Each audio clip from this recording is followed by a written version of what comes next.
Hi there. In this video, I'm going to show this process of going through these character turns and putting them into Maya. I'm actually starting with my character turns in Sketchbook Pro. I like using Sketchbook Pro for a lot of different reasons, but this process is fairly similar regardless of the program that you're using, the drawing or sketching program. The process is very similar, although the tools are going to be a little different. So I've already created these turnarounds for my character.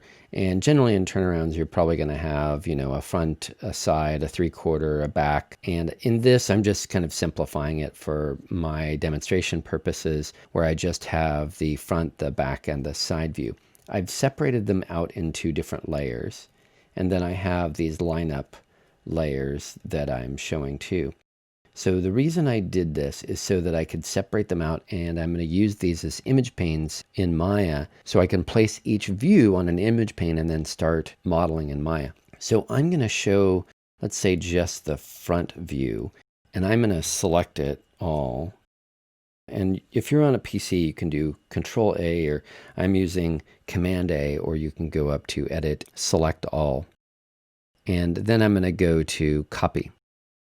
And then what I'm going to end up doing, the weird thing about working with Sketchbook Pro is you can't have multiple documents open up at the same time. It's one little limitation. But for all the other great aspects of Sketchbook Pro, I think that's something I can deal with. So the nice thing is I can work with Photoshop documents. I'm going to create a new file. In this new file, I want to make sure that I change the image size. So I'm going to go to image size. So a couple things. I don't need it to be 100 dpi, so I'm going to change that to 72. And then I'm going to be very specific about my height and width, and I'm going to make them square.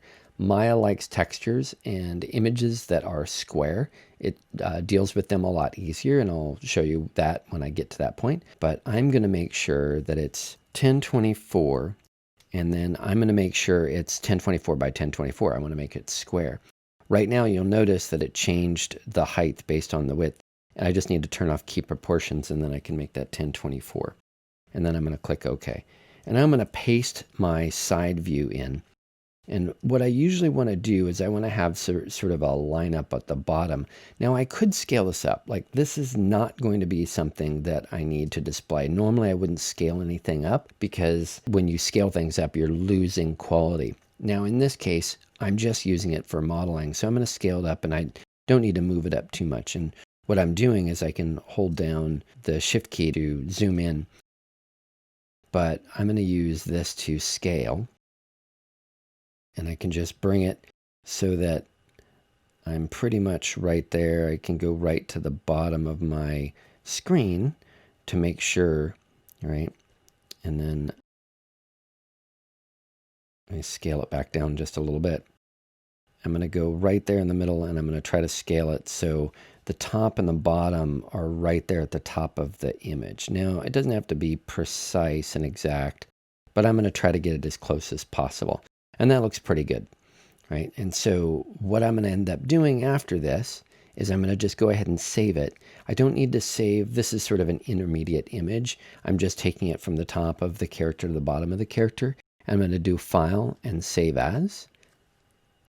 And then when I do to Save As, I'm actually going to change this to something that is a little bit easier for Maya to understand. It could be a JPEG, it can be a PNG. Again, this is not something that I need super high quality. So I'm going to call this character Bob. And I don't know why, just for whatever reason. And then I am going to call that side. And then save. And then click OK. So what I could do with this, if I wanted to save this as an intermediate step, I could actually then save as, and then I can keep it as a Photoshop document, right? And then that's just going to be, I'll just call it Bob. And now what I could do then is create different layers for the side, the front, and the back. So then I need to go and open my previous one, which was T-pose. And that was the side. So now I'm going to select, actually I'm going to select front and copy or select all. again, you can Command D. If you're on a PC, again, you can Control D and a deselect. So I can go down, select all if I want, and then you can look at deselect right there, would deselect that. So, and then I'm going to edit and copy. Again, you can use the shortcut keys. And then I know it's going back and forth a little bit, but I'm going to go ahead and save that. I'm going to open up my Bob.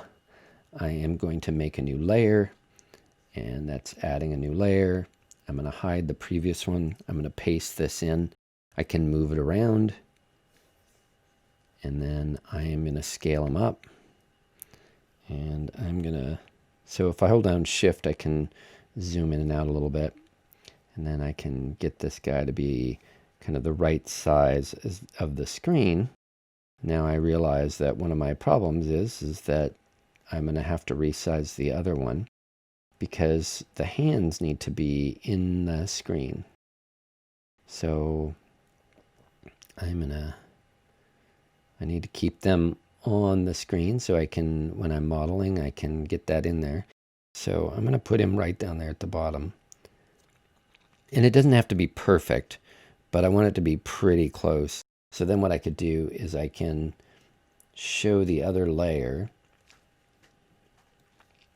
and I can scale this guy up. Oh, yeah, that one. And then I can bring this guy down a little bit so he's at the same height. Just want to make sure that they're, they line up. It doesn't, again, have to be perfect, but pretty close, right? And I'm actually going to delete these layers. I realize when I paste in, it makes a new layer. So I'm going to delete these empty layers. And then I have the front and then the side, right?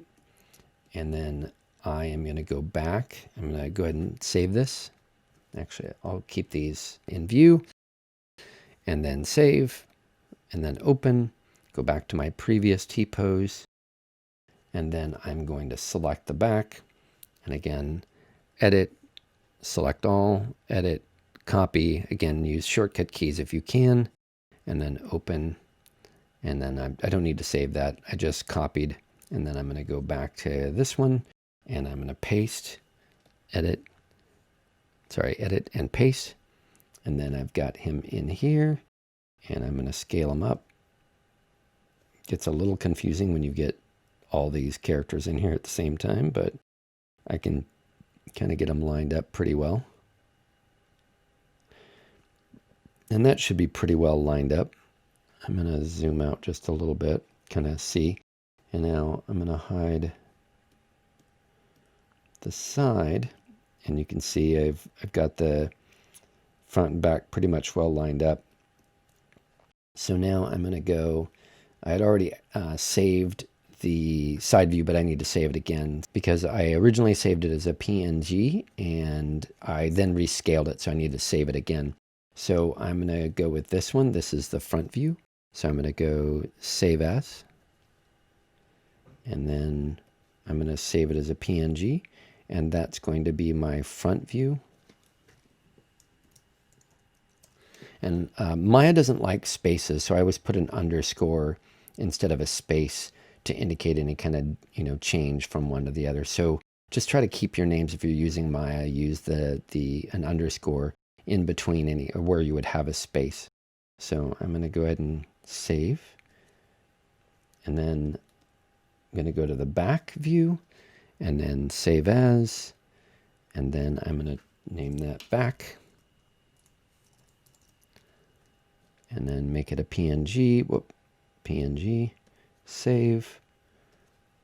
Okay, and then go to this one, File, Save As, and I'm going to save that as side. Actually, I have it right here, so I can just select it, PNG, and save.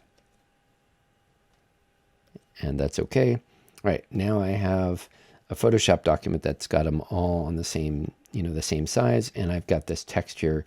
I've got this image size that is the same for each one. So if I look at the canvas size, it's 1024 by 1024. It's easier on Maya if you stick with image sizes that are in powers of 2. So 1024, 512 if you want to go down that far, 2048. So stick with those sizes. It's going to be a lot easier on Maya when you get that in there and work with it. At this point, I'm ready to bring these character turns for the side and the front and the back into Maya and make them image panes and start modeling. I'm going to cover all that in the next video. So watch that next and you'll kind of figure out the next step of the process.